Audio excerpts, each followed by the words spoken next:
ก็แห้ง3 ค่ำเนาะก็เรียนเชิญเจริญพรญาติโยมญาติธรรมในนมัสการเขาหน่อยเป็นไงครูบาอาจารย์ทุกองค์ทุกรูปเขาหน่อยขนาดขอหลับนานนิมนต์เด้อเขาหน่อยหมู่8 ค่ำเขาหน่อยมาถวายทานเงินกันวันที่22หมู่8 ค่ำเวลาประมาณ8-9 โมงอยู่บ้านเกิดนั่นเขียนเพราะว่าสร้างเรียบร้อยเมื่อแล้ว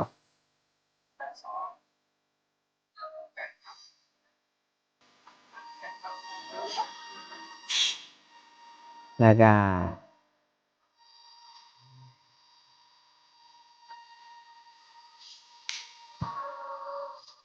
มื้อที่22มื้อ8 ค่ำถวายสังฆทานถวายกุฏิวิหารถวายห้องน้ำถวายศาลาถวายศาลาปราสาทถวายลานถ้ำอยู่ปราสาททั้งอยู่วัดบ้านทั้งอยู่ปราสาทแล้วก็ถวายแทงน้ำกับขุดน้ำบ่อก่อศาลาที่พระพุทธเจ้าบัญญัติไว้3 อย่างครบหมดเลยเพราะฉะนั้นจะเรียนเชิญเจริญพรญาติโยมมาร่วมกันเนาะอยู่วันเกิดแต่ว่าอยู่ภูกระปีดนี่อยู่วัดป่าเมตตาธรรมนี่เอาไว้เดือน12เนาะเอาไว้หลังจากออกพรรษาแล้วค่อยถวายพร้อมๆกันเลยพร้อมกับที่จัดงานอีกช่วงเดือน12ออกพรรษาภูกระปีดเนี่ยค่อยถวายทีหลังตอนนั้นถวายก่อนอยู่บ้านนาโนเคียนถวายก่อนวันเกิดการเรียนเชิญเจริญพรญาติโยมญาติธรรมไปอยากมาร่วมเนาะอยู่เมืองไทยกะขามทั้งมุกดาหารได้โทรมาเนาะไทยมาก็ได้ก็ขออนุโมทนากับญาติโยมที่เป็นเจ้าภาพสร้างกุฏอยู่วัดบ้านตั้งไว้น้ำ1 หลังโยมหยังโยมปิ่นแก้วสวรรค์โยมปิ่นแก้วดวงสวรรค์เนาะอยู่อเมริกาเพิ่นโอนปัจจัยมาให้ก่อนพอได้ซื้อใหม่ได้เฮ็ดก่อนสุดท้ายแล้วก็โอนอีกเนาะขอโมทนากับเพิ่นญาติโยมเรียนเชิญเจริญพรเด้อญาติโยมไปจะมาร่วมงานมื้อนี้ครูบาก็สิมาไลฟ์สดบอกญาติธรรมผู้อยู่ทางไกลมาโมทนาร่วมกันเฮาแค่ยกมือสาธุโมทนาเฮาก็เป็นบุญเป็นกุศลเนาะผู้ที่ออกเงินบาท1กีบ1สตางค์1เพราะว่าต่างเมืองต่างแข้งต่างประเทศมาร่วมกันโมทนาสาธุการนำกันก็เป็นบุญเป็นกุศลเพราะว่าสร้างให้แก่สงฆ์สร้างเพื่อสงฆ์ไว้ตอนรับทิศสงฆ์ทั้ง4 ทิศญาติโยมบริษัททั้ง4 ทิศวัดว่าอารามเป็นที่ฝึกจิตฝึกใจมงวัดสร้างคุณงามความดีมาฟังพระธรรมคำสอนขององค์สัมมาสัมพุทธเจ้าสร้างไว้เพื่อสิ่งนี้เพื่อวัดจิตวัดใจวัดคุณงามความดีสร้างบุญบารมีสะสมไว้ยังกราบใดเฮายังบ่สุดก็ต้องอาศัยส่วนบุญถ้าอินทรีย์เฮาแห้งเนาะเฮาก็อาจจะบำเพ็ญเพียรหลุดในศาสตร์นี้ถ้าบ่หลุดเฮาก็ต้องอาศัยส่วนบุญนี่แหละนักปฏิบัติเฮาคือปัจจุบันนี้นักภาวนาเฮาหลุดลอยถอยลงบางคนอยู่ในป่าคือจังสี่อยู่ขอบเขตนอก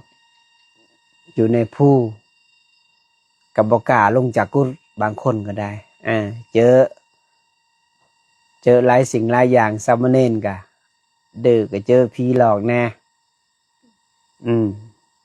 เจอมันอำแน่ไผมากก็เจออยู่ในภูกระปีแห่งนี้แต่ไผคิดบ่ค่อยดีจะเจอไผขี้ข้านก็จะเจอไผมาง่ายก็สิเจอถ้าเพราะฉะนั้นเฮาพยายามบำเพ็ญเพียรภาวนาได้ฝึกการฝึกเฮานี่ฝึกจิตนี่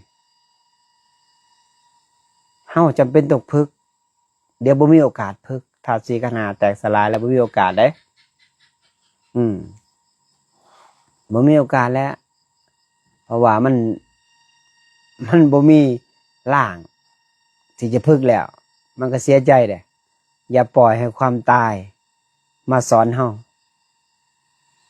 ต้องมีสติฝึกตอนเฮาอยู่ตอนเฮามีเหลี่ยวมีแรงขำมาฟังสนทนาธรรมเรียบร้อยฟังธรรมะไหว้พระแล้วนั่งภาวนาแล้วไปปีกวิเวกนี่แหละอ้อมตีนผู้นี่ทางพุ่นก็หน่วยผู้น้อยทางพุ่นก็ธรรมทางนี้ก็เป็นที่สัพยะทางพุ่นกับป่าดงขันยูงต้นไม้ใหญ่ๆเด็กๆมาเนี่ยเฮาบ่ต้องตั้งกฎดอกถือผ้าปูหนังลักษณะนี่เป็นหนังตามโงนหินไปเบิ่งจิตตัวเองไปทีละก้าวมื้อนี้เฮาไปตีนผู้มื้ออื่นเฮาไปถ้ำมื้อเฮาไปผู้น้อยไปเบิ่งจิตตัวเองไปนั่งเบิ่งมันหยั่นมันสั่นมันหวั่นมันไหวมันหยั่นหยังคือมันหยั่นผีหยั่นผีแล้วมันบ่กล้าไปล่อท่าให้มันบอกว่าล่อท่าก่อนล่อให้อินทรีย์แห้งก่อนแล้วมื้อใดมื้อใดก็ถึกมันตัวมื้อใดก็ถึกมันต้มมื้อใดก็ถึกมันหลอกตลอดความคิดตัวนี้ความคิดได้หลอกเฮานี่วนเวียนว่ายตายเกิดล่ออีกล่อแล้วล่อเล่าล่อแล้วล่อเล่าล่อจนผมงอกล่อจนเฮาเฒ่าเฮาก็ยังบ่กล้าไปจักเทื่อย้อนว่าความขี้ขลาดเฮาย้อนเฮาบ่มีอินทรีย์อย่างแห้งกล้าย้อนหันศรัทธาเฮาหน่อยเฮาก็ต้องเพิ่มเข้าไปเพิ่มศรัทธาเพิ่มความเพียรเพิ่มความตั้งมั่นเขาไปมื้อนี้เฮาไปตีนผู้มื้ออื่นเฮาไปดงมื้อเฮาไปเข้าพิภาษามันมีให้ฝึกหมดเลยการฝึกจิตนี่อย่าฝึกตอนใต้เด้ตอนใต้นี่จะฝึก1,000 ปีก็ยังบ่ได้ขึ้นมาเฮาฝึกในอยู่เมืองมนุษย์ใน100 ปีนี่เฮามีสิทธิ์หลุดพ้นเลยบ่คือพญานาคได้พญานาคนี่ฝึก 2,000 ปี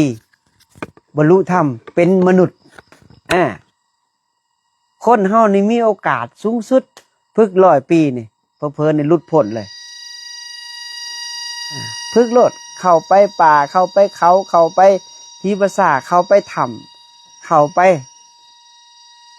มงที่ว่ามันสงัดเฮาเอาใจวัดเลยเวลามันย่านนี่ขามันจะสั่นขนฟ้องมันจะลุกฟูผมจะตั้งแล้วมึงหน้าแตกเหงื่อเห็นแล้วใจมันสั่นตุบอ่อนโยบลูกขาก้าวขาบอกเลยมันจะแข็งมันปรุงแต่งเกิดจากสังขารปรุงแต่งนี่แหละเขาให้ฝึกจิตให้หู้ท่านสภาวะที่มันเกิดขึ้นวิปัสสนานี่คือตามหู้ตามเห็นสภาวะที่มันเกิดในก็เอิ้นวิปัสสนา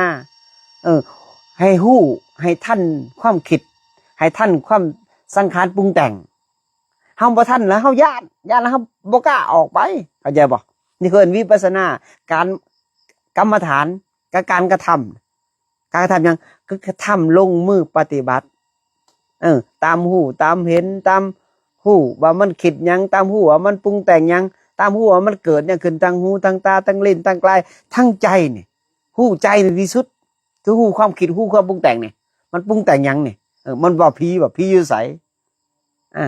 ผีมีตัวมีตนบ่มีผีเปรต มีตัวมีตนแต่ว่ามันบ่ทำลายเฮาดอกมันจะขอส่วนบุญขอส่วนบุญจากผู้ที่มีศีลมีสมาธิผู้ที่มีบุญหลายบุญหน่อยมันจะบ่ขอไผขี้ข้านคือมื้อนั้นสามเณรเหลอตายพอขาวดึงอ้อมศาลาเกือบไปล่ะมื้อนั้นก็พอขาวโดนอ้ำเนาะโดนหมดทุกคนอานนท์ซิกกะย้อนพี่เป็ดเนี่ยอาเกะก็ซิกย้อนพี่เป็ดนี่แหละขี้ข้านภาวนาไปกินบักถั่วตอนแรงมันก็ดึกบักหินใส่แท้ๆได้คนไทยมา2ผัวเมียว่าสิอยู่หลายๆมื้อเจอมันอยู่ได้2มื้อที่3เพ่นเลย เฮ็ดบ่ถูกทางการมาจุดตรงนี้เด้อสิบอกให้อย่าบะอย่าบนอย่ากล่าวอย่าไหว้ผีอย่าไหว้ผีสางนางไม้อย่านับถือสิ่งอื่นได้มาจุดตรงนี้นับถือพระพุทธเจ้านับถือพระพุทธพระธรรมพระสงฆ์อย่างเดียวบ่ให้นับถือสิ่งอื่นมันสวนทางเด้เฮาศรัทธาเฮาหน่อยยิ่งไปนับถือตุถีตุแดนมันก็ลึกไปเลยนับถือพระพุทธเจ้าก่อนสินั่งสมาธิปุ๊บแล้วนึกถึงพระพุทธเจ้าขอหน่อยขอนั่งสมาธิเป็นพุทธบูชาธรรมบูชาสังฆบูชาบ่ตายให้มันดีบ่ดีให้มันตายนั่งเข้าไปเบิ่งแต่ลมตั้งมั่นดึงลมยาวๆปล่อยยาวๆดึงยาวๆปล่อยยาวๆหลดความคิดหลับตาปุ๊บความคิดลุ้มเข้ามาลุ้มปุ๊บมันรุ่นร่าหัวใจเวทนาก็เกิดขึ้นวันนี้ความพุ่งซ่านเกิดขึ้นออกหอนแล้วบัดนี้เจ็บปวดเวทนามานเกิดขึ้นได้วันนี้คันเฮาเป็นนักต่อสู้นักปฏิบัติเฮาบ่ต้องสนใจการเวทนาเกิดลองเบิ่งดูเฮาตั้งมั่นในลมมันสิตายบ่จาก30นาทีจากชั่วโมง1 2ชั่วโมง3ชั่วโมงไปเรื่อยๆการเพิ่มความเพียรนี่นะถ้าเกิดเฮาบ่สงบเฮาย่างสมาธิย่างจงกรมนี่30นาทีมันบ่สงบก็ย่างไปชั่วโมงนึงมันบ่สงบย่างไป2บ่สงบย่างไป3ย่างไป4เห็นบ่เกตช่วงแรกย่าง4 5ชั่วโมง6ชั่วโมงมันนั่งสมาธิปุ๊บนิ่งเลยตัวแข็งเลยยืดขึ้นเลย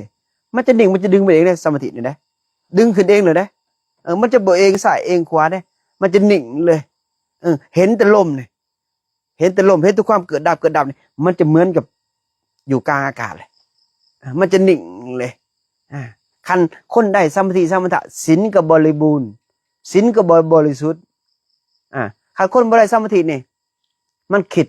เบียดเบียนต่างๆนานาคิดอาฆาตคิดพยาบาทศีลมันก็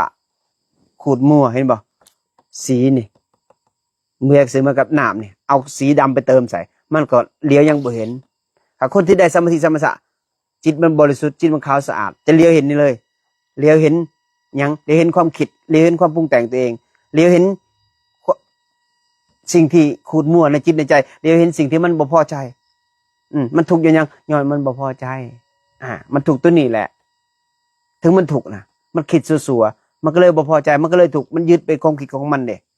เฮาฝึกสมาธิเนี่ยให้ได้สมาธิเนี่ยศีลก็บริบูรณ์จิตก็ใสเมื่อจิตใสแล้วเฮาก็เบิกบานเฮาก็อิ่มเอิบปิติเฮาก็เกิดกันเพ่งเข้าไปได้สมาธิได้ฌานปุ๊บวิปัสสนาเฮาจะเห็นเลยความเกิดดับความปรุงแต่งอายตนะเขามาจะเห็นหมดเลยทุกสิ่งทุกอย่างเมื่อเห็นปุ๊บจิตมันก็ใสขึ้นคนได้ฌานเนี่ยนะได้สมาธิเนี่ยนะทุกสิ่งทุกอย่างจะแผ่เมตตาไปกระจายจะเลียวเห็นทุกสิ่งทุกอย่างเลยมันเกิดยังขึ้นมันเกิดดับจะเลียวเห็นเลยเกิดทั้งเขาทั้งหูทั้งตาทั้งลิ้นทั้งกายทั้งใจจะเห็นเลยนั่งนี่เปรียบกับเสมือนเขานั่งอยู่ในลมนี่มันโบมีเวทนานั่งจนมันอิ่มปุ๊บ3-4 ชั่วโมงจะออกมา4-5 ชั่วโมงจะออกมานี่คันเฮาเพ่งแต่ลมได้บ่เห็นความเกิดดับนี่เฮาจะอยู่เหนือเวทนาเฮาตั้งใจนะคันเฮาบ่ตั้งใจ บ่เพิ่มความเพียรบ่เพิ่มศรัทธาเนี่ยเฮาจะบ่เห็นหยังเลยมีแต่ย่านผีเนี่ยเฮาจะไปไสบ่ได้เลยก้าวขาโลดคือครูบาแรกๆนี่ครูบาเข้ากลางเว้นก่อนเข้าปีภาษาเข้าตอนบ่าย3นี่หน้าเทนเทิกนี่ใกล้ๆโยมแม่ครูบานี่ครูบาเข้าจะบ่าย3มื้อที่2ครูบาเข้า6 โมงมื้อที่3เข้ามาทุ่ม 1จนแจ้งครูบาจะได้ออกจากหันย่านและขาสั่นทดเลยนี่แต่ครูบาบ่ลุกไปไส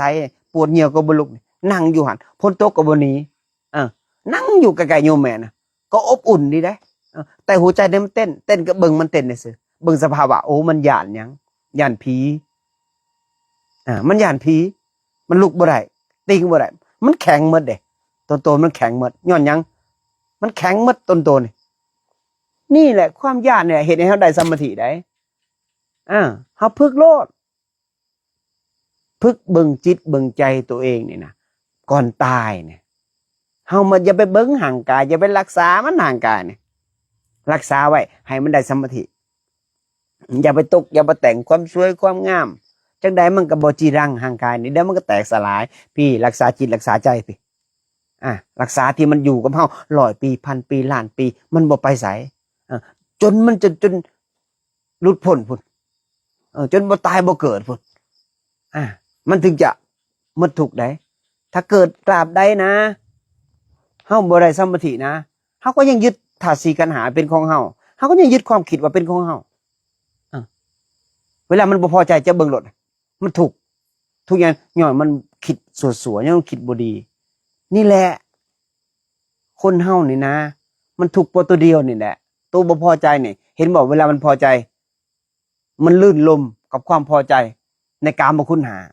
สิ่งใดที่มันพอใจทุกสิ่งทุกอย่างคือกามคุณมันพอ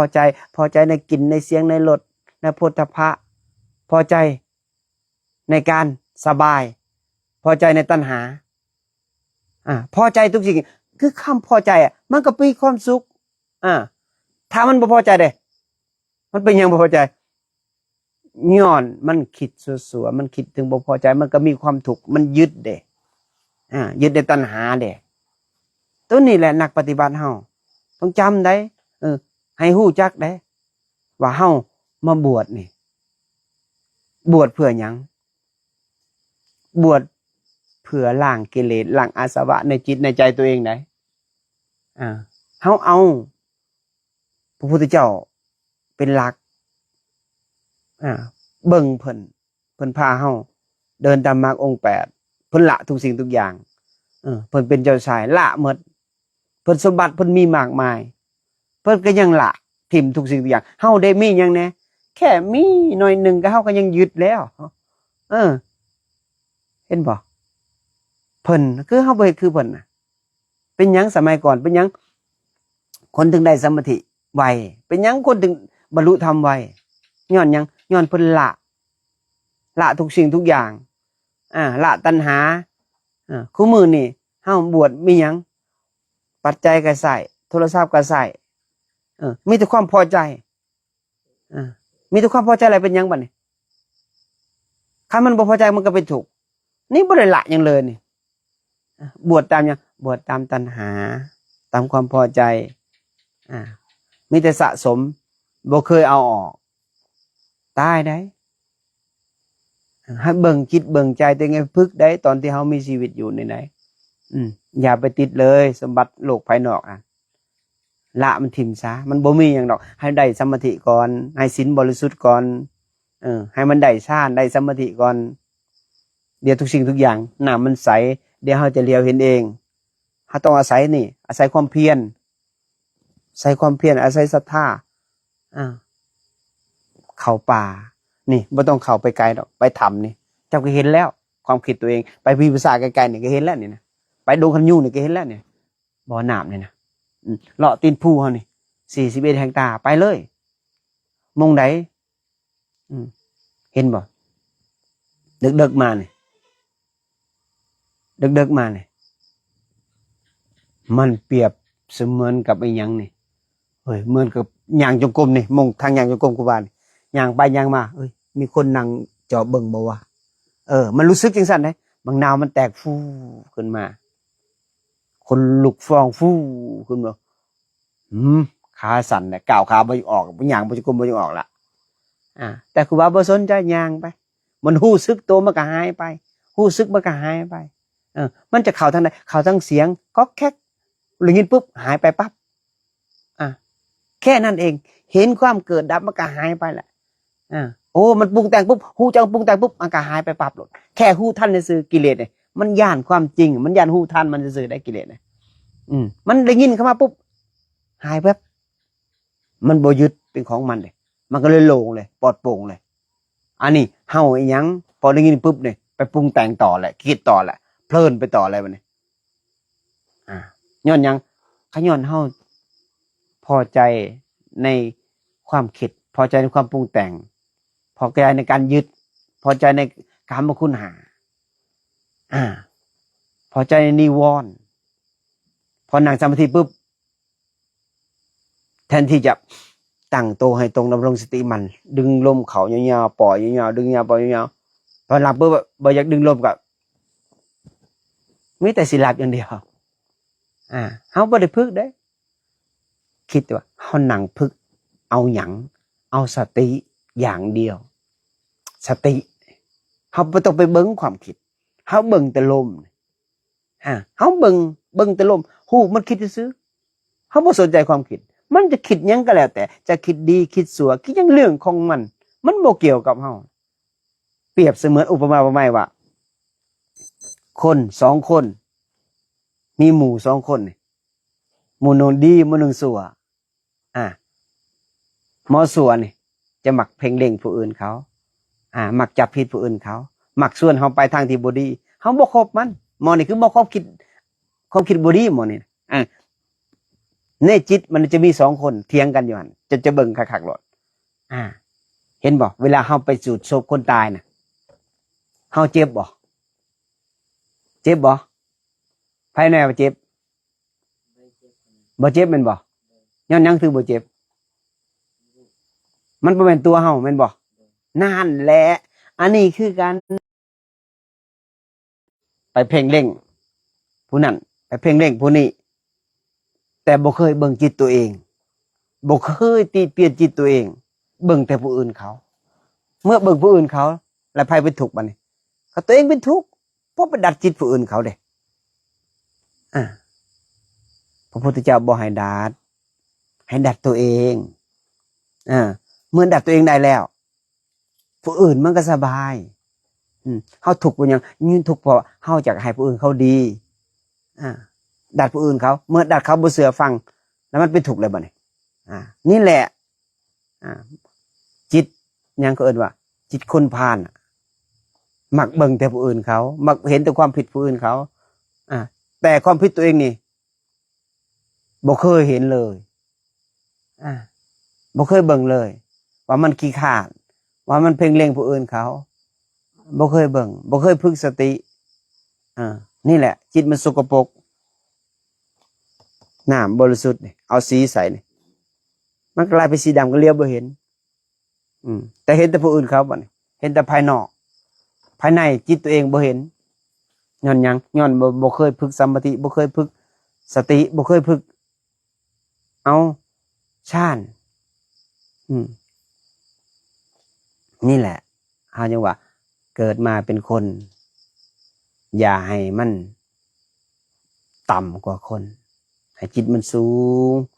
ฝึกให้มันเป็นมีเมตตาหลายๆฝึกตัวนี้แหละเฮาจังว่าเฮามาฝึกในพีภาษาในถ้ำในภูเขาในป่ากลางคืนมาให้เฮาไปปีกวิเวกปีกเพียงองค์เดียวไป2คนก็เฮาไปคนละมุมกันไปพุ่นเด้อผู้หนึงอยู่ทั้งพี่ตอนเช้ามาปุ๊บตอนสันเขาก่อนที่สันเขาเฮาคุยสนทนากันทำน้อยนึงแล้วก็ไปทางมันถ้าเฮาคุยกันนะส่งจิตออกนอกจิตเฮาจะบ่มีพลัง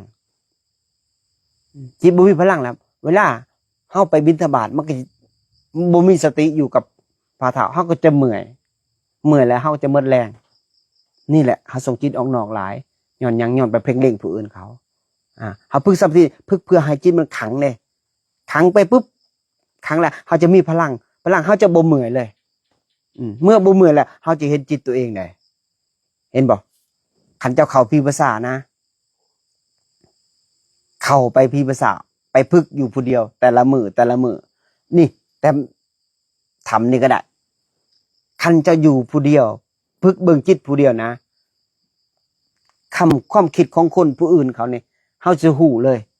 เพราะว่าเฮาฮู้ความคิดตัวเองก่อนเด้เฮาต้องฮู้ความคิดผู้อื่นเขารับรองบ่เกิน3 ปีจะฮู้แน่นอนความคิดผู้อื่นเขานะย้อนหยังย้อนเฮาฮู้ความคิดตัวเองเฮาเบิ่งสายตาปุ๊บเขาคิดหยังนี่เฮาพอฮู้เลยถ้าเฮาฝึกจิตตัวเองคักๆได้เขาเอิ้นว่าหยังครูบาก็บ่จักคือกัน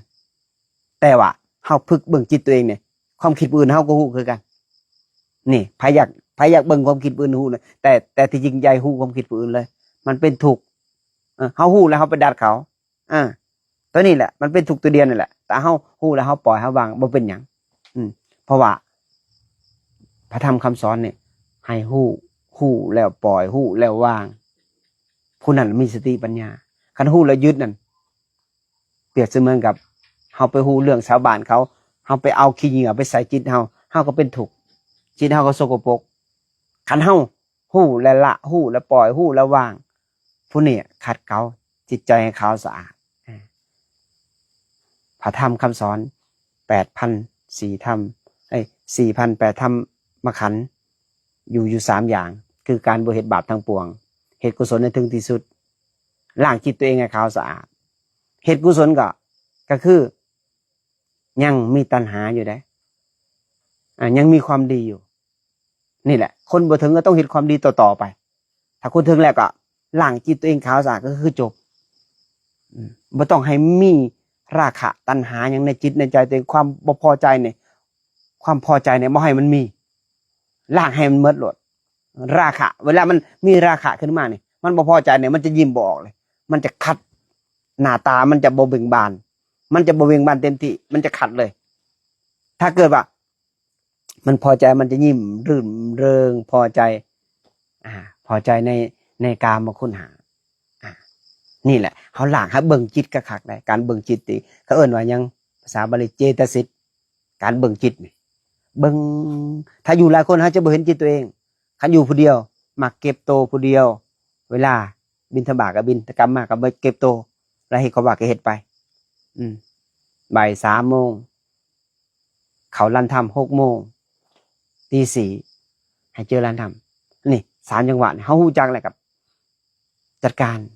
บ่ให้พลาดแล้วนอกจากนั้นเขาก็เก็บโตไปผู้นี้จะได้สมาธิไวนอนหน่อยกินหน่อยวอหน่อยเหตุหลายปฏิบัติหลายคือครูบาภาวนาแต่ละมื้อไปบิณฑบาตกลับมาย่างกลับมาล้างบงละบาดเก็บโตแล้วเขาละทางย่างจงกรมออกจากงานจงกรมไปเฮ็ดขอวัดออกจากขอวัด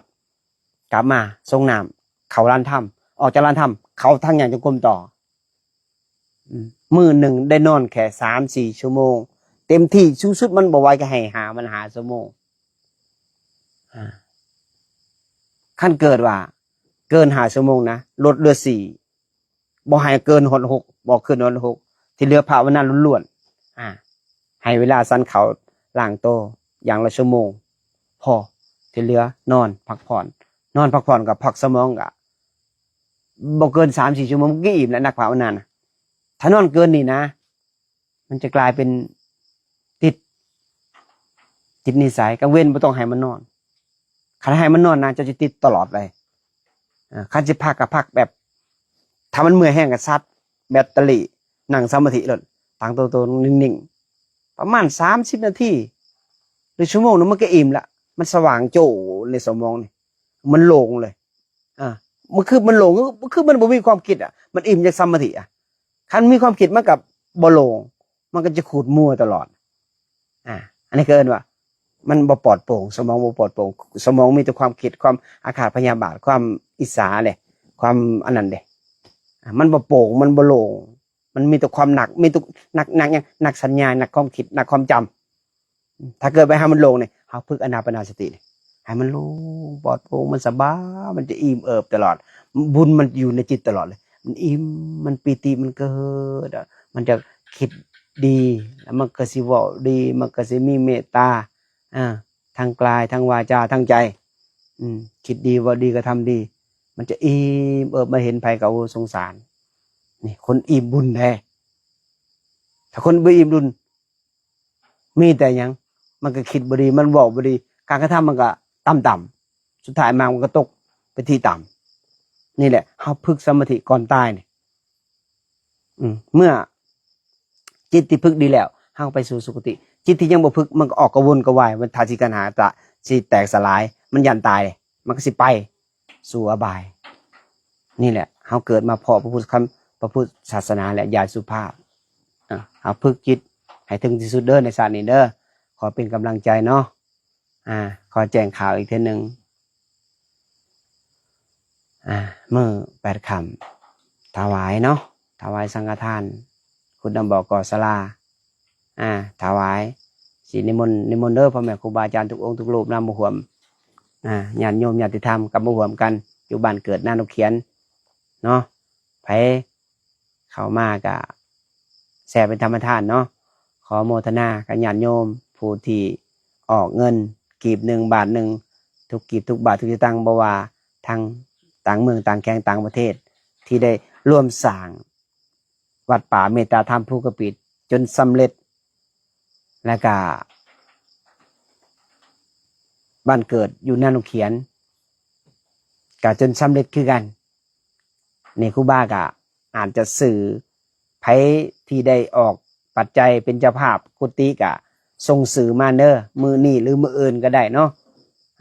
ขอความอนุเคราะห์จะได้เขียนป้ายติดให้เนาะเพราะว่าครูบาส่งคลิปเสียงมาอาจจะได้ยินหรือโทรมาก็ได้เนาะเพราะว่าอ่านหนังสือบ่ค่อยขัดข้องบันไดบ่ค่อยแจ่มแจ้งบันไดเนาะ